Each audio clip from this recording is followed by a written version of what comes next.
All right, here we are. Good afternoon, everybody. Today is May 23rd. I am officially 18 days away from my Ironman, and I wanted to take some time this week to speak about the hardest days I have coming up, particularly on my schedule, Wednesdays and Saturdays.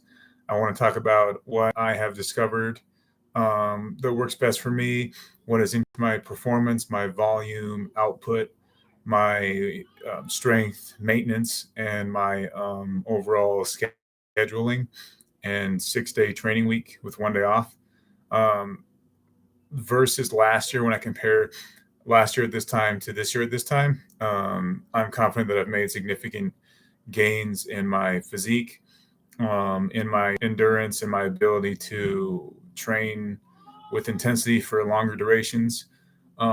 That's been a consequence of my effort, my overall discipline to my training, but it's also played a been a consequence of my diet, um, and my selection of carb cycling, choosing which stimulants to take and how to use them appropriately and not use them every day.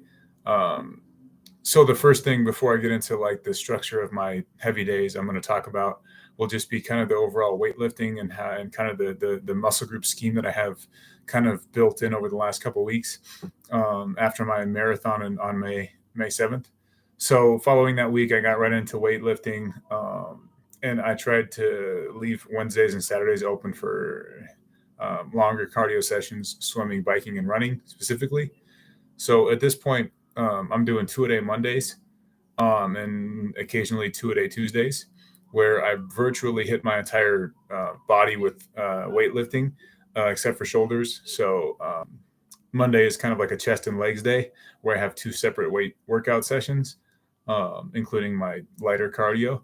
And then Tuesday is kind of where I do the same thing, where I have like a back, arm, weight session followed by just like a swim and a run or a swim and a bike in the afternoon. And then I hit like a longer brick workout on Wednesday with like a 90-minute bike and a 45-minute run, at least trying to get like over 2 hours of cardio in. Um, and then I kind of go back to like a smaller muscle group on Thursday with like a shoulder workout or something. Um, and then Friday I treat kind of like a taper, like a mini taper, where it's my lightest day of the week, and I'm getting prepped up, ready for Saturday to do the longest volume in terms of Ironman training, where it might be like a 45 mile bike, 8 to 10 mile run, sometimes an 11 mile run, and then a swim too prior to that. So like probably a 3/4 mile swim or something, or at least 1,000 meters. And once I'm able to get into open water, that will be a consistent part of my week leading up to the final taper week. So what I've discovered is that when I tax my body with the weights, kind of avoiding combining both in the same workout, it's productive and convenient, meaning that I get the most out of each set of my weightlifting exercises when I haven't done a super long cardio session. Um, but I'm also applying more mileage to my weeks because I am recovering just in time. It's almost like just in time recovery, where if I have a leg workout on Monday, I'm recovered by Wednesday afternoon so that I can do a long bike. And then after I do a long bike on Wednesday with the run, I take 2 days of recovery so that on Saturday I can hit the longest sessions. So you see how that works? It's like a nice setup to my weight schedule too, where my weights are kind of incremental, or every muscle group at least 15 to 18 sets, but I'm not causing too much damage to my system to where I don't optimize each training session. And I feel like I've made an improvement on that, meaning like every day is not kind of the same intensity. I kind of classify it as like 3 hard days, meaning Monday, Wednesday, Saturday, 2 mid-level, mid-volume, mid intensity days, meaning Tuesday, Thursday, and then 1 light day on Friday, and then an off day on Sunday. So another caveat to this is my weightlifting is pretty much recovered and ready for an intense, heavy Monday, because my last heavyweight session was technically it was like a Thursday. So I almost have like 3 days off of like a like a, in depth, 18 set plus weight session, which is usually either chest or back. Um, and also, I would point out that my leg workouts are lighter. They're still, high reps, high intensity, but the total volume is lighter, meaning that I do 15 sets of mainly machine work and like calf work or something, or just quads and hamstrings. And I've been able to keep a pretty decent size on my legs, and the same body weight, through using this training program.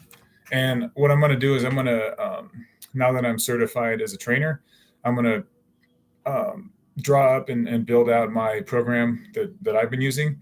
And I want to publicly present that to anyone who's interested or curious in getting involved in hybrid athlete training. And I'm going to present that as my product. So organically through the course of specifically like 2 years of definite like dedication to it, I'm gonna build this, and then I'm gonna track it, and I'm gonna basically iteratively over like every 6 month time frame, just kind of fully reflect on how it went, what I could have done better, what I could have done to improve. Um, but I think the overall incremental gains, like if you follow a lot of mainstream fitness culture, they talk about how muscle wise, like if you're just lifting weights, you can maybe put on 5 to 8 pounds of muscle if you're kind of a beginner or intermediate.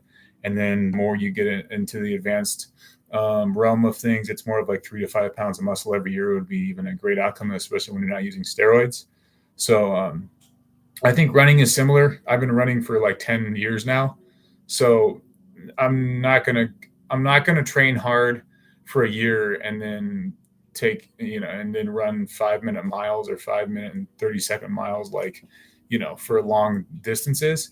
But, I cut a few seconds a mile off a marathon time. I'm increasing like my body weight and my strength as I'm running quicker. So like my overall growth, my trajectory is in that 5 to 8% range, I'd say, year over year. So if I can sustain that by the time I'm in my late 30s, I'll be damn near pro level. Like I'll be definitely an elite type of athlete. Definitely like in my community and in my location. And I can compare myself to kind of, some of the top performers, the top level guys that are in the hybrid type of fitness style, where you're a decent sized guy, um, but you're not like, you can't bench press 315 pounds, you can't squat 400 pounds, but you can still throw weight around. And on the other end, you're not, you know super quick, you're not super fast, thin, running really quick marathons, but you're executing both and you're staying healthy. So one thing that I've discovered from my diet plan and from my exercise plan is my joints, I stretch 3 to 4 times a week minimum, 10 to 20 minute sessions. So one thing that I'm going to include in my program is when to stretch and how to stretch. I'm of the opinion, and I learned this through college sports, the easiest muscle to stretch is a warm muscle.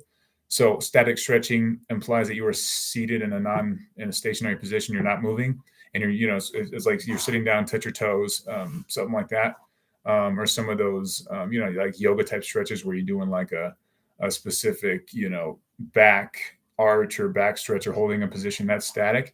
Dynamic or ballistic is where you kind of mimic the movement of what you're going to do, or you are walking and stretching, something along those lines. I prefer that when you're cold or just warming up. So it's like a general warm up, for lack of a better term. And that's important before you work out.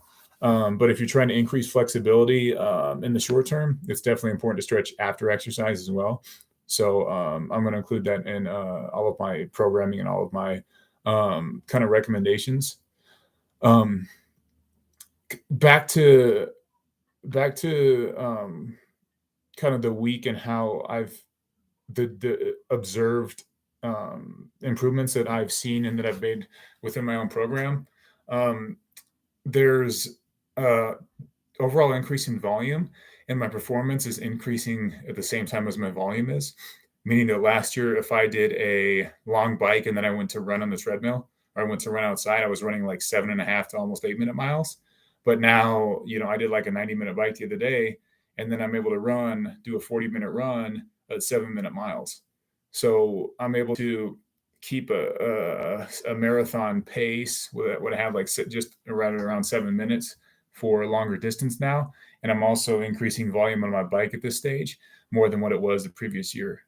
Last year before my Ironman, I only did two-hour bike sessions, so a 45-minute mile bike and a 44.5 mile bike, I think. That was like my peak output, and I was barely able to run like 5 miles after that. So you do the math, that's like less, that's, 70% maybe, 65 to 70% of the entire distance. And then I was supposed to do the entire distance without stopping last year, which is virtually an impossible ask, even if I'm fully recovered. So you compare apples to apples, like my training for the marathon, I never ran more than 21 miles in one time frame, which is like 80 to 85% of the distance. And in this Ironman prep, I intend to do the same thing, but execute it quicker and more consistently and more frequently.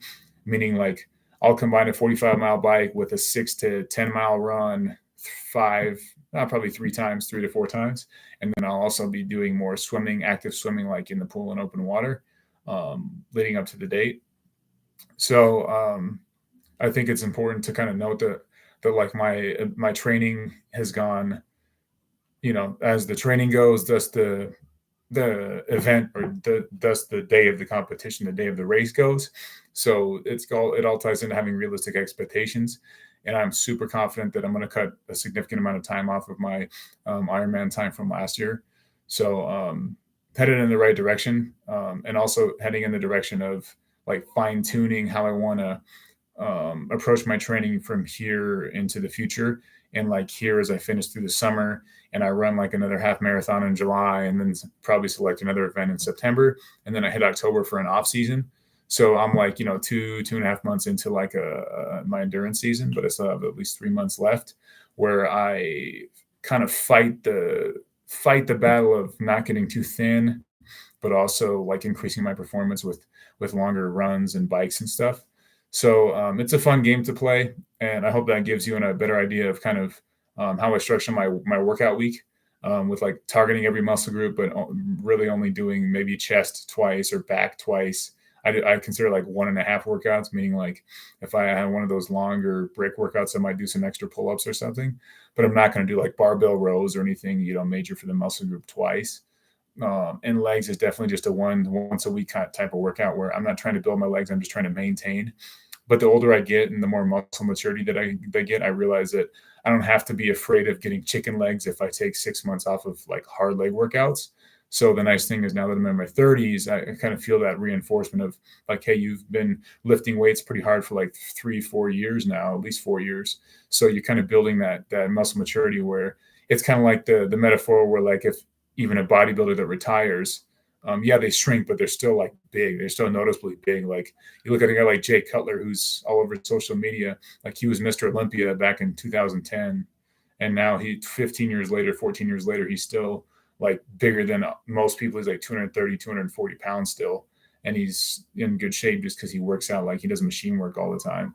So it's kind of like at an amateur intermediate level, it's the same concept. Like once you kind of have that history of training hard and working at your goals and working at the style of athlete you want to be, then eventually the kind of the regress, like the step back, that retrace is not as dramatic as it used to be, which is great because it allows you to kind of change gears quicker and more efficiently and get into the rhythm of whatever you're trying to do quicker. My transition from barely being able to do a half marathon into running my entire full marathon was a lot quicker than it was the year before. So like my growth pattern from phase 1 to phase 3, meaning phase 1 is like just starting to slide off the heavier weights and go into like 10-15 mile runs, as opposed to phase 3, which is like multiple 15-mile plus runs a week, stuff like that. It's easier to get into that training style quicker, and it allows for more kind of durability as you move forward, meaning that if you take a week off, you're not going to lose what you've gained muscularly and, in my opinion, cardiovascular wise. And next week, I think it's good if I talk about like more of my diet, because I know like a month ago or 2 ago, I kind of went into like how much chicken I eat, what my macros are at, things along that nature. But I can go into more like carb cycling and when I adjust food and how eating less in the morning has actually improved my energy levels as well as my gym performance. So I think that's a fascinating topic because one thing I'm working towards also in the summer is getting my body fat adapted and going for the keto diet for about a month into the month of July. So I'm going to be documenting that and kind of sharing some information on that as well. I've never done it, but I'm excited about the idea of doing it, and I'm anxious to see the effect that it has on my running and on my endurance specifically. Um, so to wrap up this conversation for this week, I think it's important to structure your workout so that you can kind of get the most out of each workout. Meaning you're not going into a leg workout with fatigued legs. You're not going into a vice versa. You're not going to a long bike session after you just did legs. You're not doing like a long swim or like a heavy brick workout when you're not fully, the majority almost fully rested. So hence my Friday, my light day going for a long Saturday. So all that plays into kind of your macro view, your mesocycle or macro cycle view of your training program. Meaning that you want to be able to grow incrementally at least every month. If you don't see it every week, that's fine. But in my opinion, if you haven't seen gains or improvements after a month, you're probably not doing something right. It can be associated with effort or like I'm pointing out here, like scheduling strategy or diet or rest or a kind of a combination of all of them. But I feel like I've covered, a fair amount of topics so far on this channel.